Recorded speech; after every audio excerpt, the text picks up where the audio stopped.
మొదటిగా మన పరలోకపు తండ్రికి కృతజ్ఞతాస్తుతులు చెల్లించుకుంటున్నాను. అలాగే మీ అందరికీ నా హృదయపూర్వక వందనాలు. ఆదికాండం 13వ అధ్యాయం 1వ వచనం నుంచి 6వ వచనం 18వ వచనం వరకు చదువుకుందాం. అబ్రాము తనకు కలిగిన సమస్తమును, తన భార్యను, తనతో కూడనున్న లోతును వెంటబెట్టుకుని ఐగుప్తులో నుండి నెగేబునకు వెళ్ళెను. అబ్రాము వెండి బంగారము పశువులు కలిగి బహుధనవంతుడై ఉండెను. అతడు ప్రయాణం చేయించు దక్షిణం నుండి బేతేలు వరకు, అనగా బేతేలుకును హాయికుని మధ్య తన గుడారము మొదట ఉండిన స్థలం వరకు వెళ్ళి తాను మొదట బలిపీఠమును కట్టిన చోట చేరింది. అక్కడ అబ్రాము యెహోవా నామమున ప్రార్థన చేశాను. అబ్రాముతో కూడా వెళ్ళిన లోతుకును గొర్రెలు, గుడ్లు, గుడారములు ఉండెను గనుక వారు కలిసి నివసించుటకు ఆ ప్రదేశం చాలకపోయింది. ఎందుకనగా వారి ఆస్తి వారు కలిసి నివసించలేనంత విస్తారమై ఉండెను. అప్పుడు అబ్రాము పశువుల కాపరులకును, లోతు పశువుల కాపరులకును కలహం పుట్టెను. ఆ కాలమందు కానానీయులు, పెరిజ్జీయులు ఆ దేశంలో కాపురం ఉండేది. కాబట్టి అబ్రాము, మనం బంధువులు కనుక నాకు నీకును నా పశువుల కాపరులకు నీ పశువుల కాపరులకు కలహం ఉండకూడదు.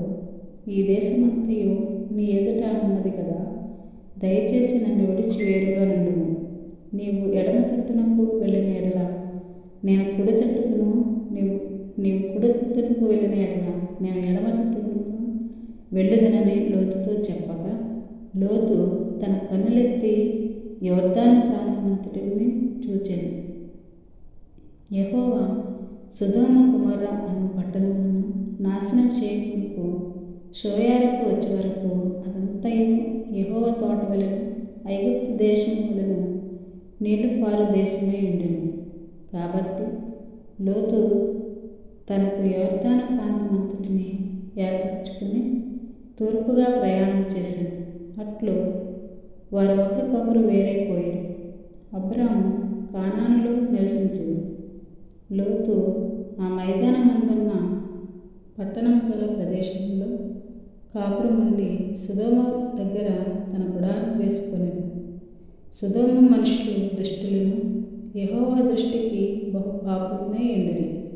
లోతు అబ్రామును విడిచి పోయిన తరువాత యెహోవా, ఇదిగో నీ కన్నులెత్తి నీవు ఉన్న చోట నుండి ఉత్తరపు తట్టు, దక్షిణపు తట్టు, తూర్పు తట్టు, పడమర తట్టును చూడుము.